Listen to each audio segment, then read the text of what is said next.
আৰু বিহালীত গৌৰৱ গগৈৰ সেই ইমেজটোৱে বৰ এটা ক্ৰিয়া নকৰিলে, বৰ এটা কামত নিদিলে। তাৰ বিপৰীতে ৰঞ্জিত দত্তৰ এইবাৰ সামগ্ৰীত অলপ হিন্দীত যে কয় কাটি কা টক্কৰ।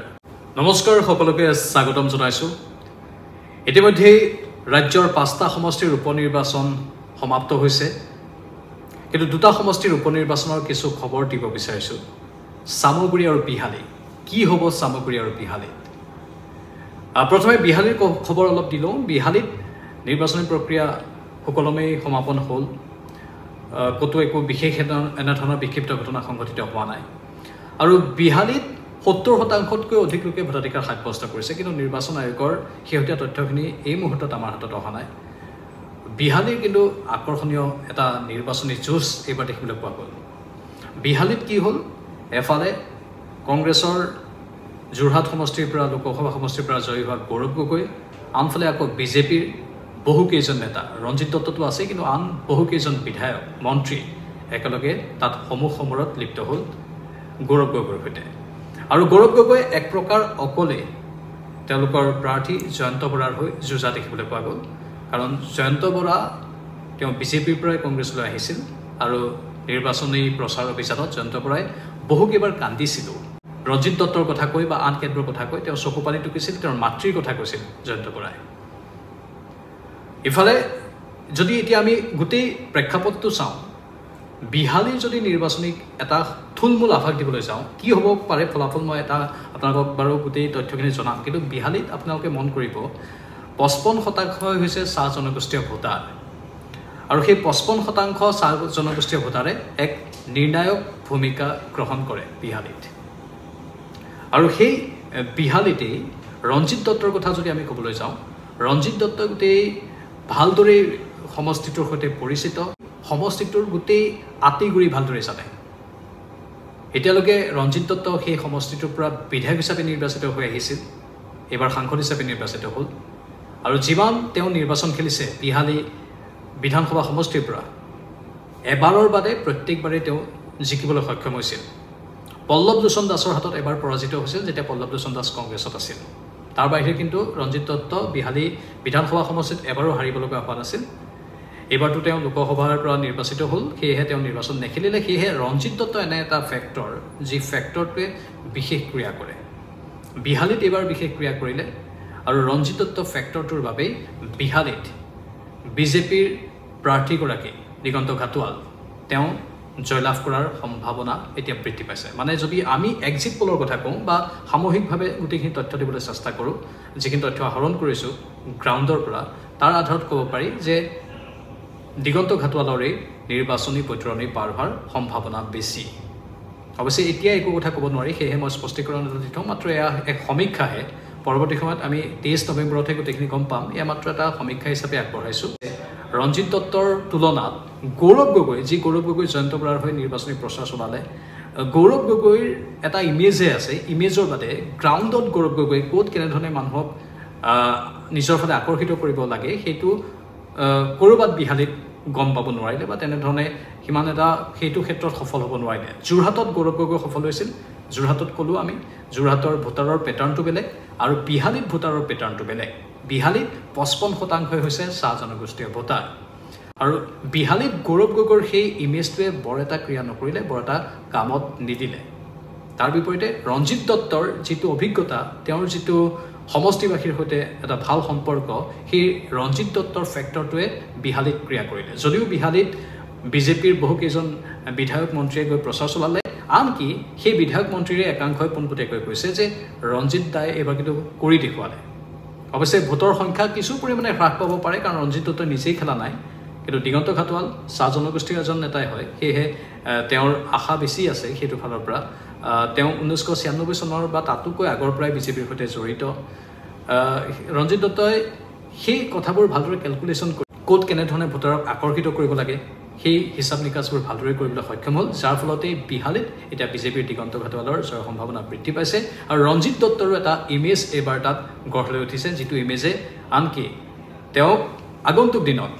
তেওঁলোকৰ কেন্দ্ৰীয় নেতৃত্বৰ সন্মুখতো ভালদৰে উপস্থাপন কৰাত সহায় কৰিব। বাকী সামগ্ৰীৰ কথা এতিয়া কওঁ। সামগ্ৰী অতি আকৰ্ষণীয় হ'ল চামগুৰি নিৰ্বাচনী হিংসা নিৰ্বাচনী বিভিন্ন ধৰণৰ ঘটনা প্ৰবাহ এবাৰ আমি দেখিবলৈ পালোঁ সেই চামগুৰিৰ কথা যদি ক'বলৈ যাওঁ এবাৰ চামগুৰিত অলপ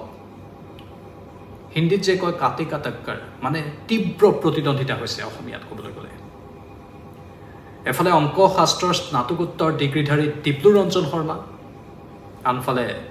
ৰকিবুল হুছেইনৰ পুত্ৰ তানজিল হুছেইন দুয়োগৰাকীৰ মাজত তীব্ৰ যুঁজ হৈছে এবাৰ চামগুৰিত আৰু আকৰ্ষণীয়ভাৱে চামগুৰিত এবাৰ সংখ্যালঘু ভোটাৰসকল যি সংখ্যালঘু ভোটাৰসকল বিজেপিলৈও বহু লোক আহিছে সেই সংখ্যালঘু ভোটাৰসকলে এটা ফেক্টৰ হিচাপে ক্ৰিয়া কৰিব চামগুৰিৰ যদি মুঠ ভোটাৰ সংখ্যা চাওঁ আমি 1,00,000 প্ৰায় 80-81,000 মান হ'বগৈ তাৰে 1,04,000 সংখ্যালঘু ভোটাৰ বাকী 76-77,000 মান হয়তো হিন্দু ভোটাৰ আছে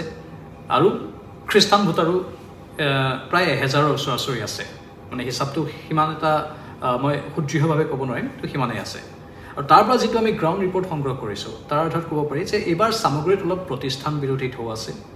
বিশেষকৈ ৰকিবুল হুছেইন ধুবুৰীৰ পৰা সাংসদ হিচাপে নিৰ্বাচিত হোৱা বা ধুবুৰীলৈ গুচি যোৱা বিষয়টোক লৈ আৰু লগতে একাংশ এনেধৰণৰ তাত প্ৰচাৰ চলালে যে ককাকৰ পাছত পিতৃৰ পাছত এতিয়া পুত্ৰ এনেধৰণে তেওঁলোকে গোটেই পৰিয়ালবাদ চলাই আছে চামগুৰিত আৰু আচৰিত ধৰণে ৰকিবুল হুছেইনে এইবাৰ চামগুৰিত যিবোৰ হিন্দু ধৰ্মাৱলম্বী অঞ্চল আছে সেই নিৰ্দিষ্ট অঞ্চলবোৰত হেৰেঙা প্ৰচাৰ চলালে কেৱল মাত্ৰ সংখ্যালঘু বসতি প্ৰধান অঞ্চলতেই বেছি প্ৰচাৰ চলালে আৰু হিন্দু বসতি প্ৰধান অঞ্চলবোৰত প্ৰচাৰ চলাইছে কিন্তু সিমান এটা এগ্ৰেছিভলি প্ৰচাৰ চলোৱা নাই সেইটো এটা ফেক্টৰ আৰু লগতে বহু সংখ্যালঘু ভোটাৰ বিজেপিলৈ আহি গৈছে আৰু তাৰে একাংশই বিজেপিক ভোট দিছে মানে চামগুৰিৰ যুঁজখন অতি আকৰ্ষণীয় হ'ব যেনেধৰণে বিহালীত একে আখৰতে কৈ দিব পৰা গৈছে চামগুৰিত কিন্তু তেনেধৰণে একে আখৰতে কৈ দিব পৰা নাযায় মানে চামগুৰিত এখন এইবাৰ ওলোটা ছবি হয়তো দেখা পোৱা যাব পাৰে আমি সঠিকভাৱে টেষ্ট অনুৰোধ গম পাম কিন্তু এইটো মাত্ৰ এটা গ্ৰাউণ্ডৰ পৰা বিভিন্নজনৰ পৰা আহৰণ কৰা তথ্য তাৰ আধাৰতহে এইখিনি বৰ্ণনা আগবঢ়োৱা হৈছে এই তথ্যখিনি সঠিক নহ'ব পাৰে কিন্তু যিটো আমি পেটাৰ্ণৰ কথা ক'লোঁ ৰকিবুল হুছেইন আজি এটা অঞ্চলত ৰকিবুল হুছেইনক সংখ্যালঘু ভোটাৰে খেদি গৈছিল আক্ৰমণ কৰিবলৈ তেনেধৰণৰ ঘটনা হৈছিল ভোটদানৰ দিনটোতেই আনকি বহু সংখ্যালঘু লোকে বিজেপিলৈ আহিছে আৰু বিজেপিত আহি তেওঁলোকে ৰকিবুল হুছেইনৰ বিৰুদ্ধেও মন্তব্য প্ৰকাশ কৰিছিল আৰু তাৰ বিপৰীতে বিজেপিৰ নেতাসকলেও সংখ্যালঘু ভোটাৰক আকৰ্ষিত কৰিবলৈ সক্ষম হৈছিল সেয়েহে ক'ৰবাত দীপ্লু ৰঞ্জন শৰ্মাই এইবাৰ প্ৰত্যাহ্বানৰ সৃষ্টি কৰিছে কিন্তু সেইটো 100% বাৰু আমি ক'ব নোৱাৰোঁ যে সেইটোৱে এটা ফেক্টৰ হ'ব পাৰে বুলি কিন্তু কিবা প্ৰকাৰে আজি আনকি ভোটদানৰ দিনটোতো আমি দেখিবলৈ পালোঁ ভোট কেন্দ্ৰত ব্যাপক উৎকণ্ঠা পৰিস্থিতি দেখিবলৈ পোৱা গ'ল আনকি একাংশ কংগ্ৰেছীয়ে ভোট কেন্দ্ৰত গৈ হুলস্থুলীয়া পৰিৱেশৰ সৃষ্টি কৰাৰো অভিযোগ আহিল গাড়ীৰো ভাঙা চিঙাৰ ঘটনা সংঘটিত হ'ল যিটো অলপ আচৰিত ব্যতিক্ৰম হ'ল চামগুৰিত এইবাৰ সেইফালৰ পৰা চাবলৈ গ'লে এইবাৰ চামগুৰিৰ যুঁজখন তীব্ৰ প্ৰতিদ্বন্দ্বিতাপূৰ্ণ হৈছে আৰু চামগুৰিত ক'ৰবাত অধিষ্ঠান বিৰোধী ঢৌ বিশেষকৈ ৰকিবুল হুছেইনৰ বিৰুদ্ধে বা হিন্দু বসতি প্ৰধান অঞ্চলত ৰকিবুল হুছেইনে বৰ এগ্ৰেছিভলি প্ৰচাৰ নচলোৱা এই কথাবোৰে বিশেষ ফেক্টৰ হিচাপে বিবেচিত হৈছে আৰু হিন্দু ভোটাৰৰ সংখ্যা আজি ভোটদানৰ দিনটোত বেছি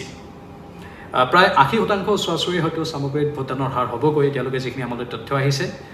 আৰু হিন্দু ভোটাৰে এইবাৰ সৰ্বাধিক ভোটাধিকাৰ সাব্যস্ত কৰিছে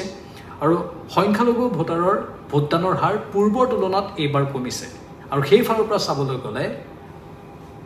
দীপ্লু ৰঞ্জন শৰ্মাৰ সম্ভাৱনা অলপ বেছি চামগুৰি বিধানসভা সমষ্টিৰ এই উপনিৰ্বাচনত আৰু তানজিল হুছেইন আৰু তেওঁ যদিও আগতে NSUত আছিল ইউথ কংগ্ৰেছত আছিল কিন্তু ক'ৰবাত সেই তেওঁৰ বিৰুদ্ধে এটা ভাৱ সৃষ্টি কৰি দিয়া হৈছে যে তেওঁ পুত্ৰ হৈ মানে পিতৃৰ পৰা যিখিনি পাইছে পুৰুষানুক্ৰমে পৰিয়ালবাদৰ কথা আহিছে সেই কথাবোৰক লৈ আনকি একাংশ সংখ্যালঘু মানুহৰ মাজতো বিৰূপ প্ৰতিক্ৰিয়াৰ সৃষ্টি হোৱা আমি দেখিবলৈ পাইছোঁ সেইফালৰ পৰা চাব গ'লে এবাৰ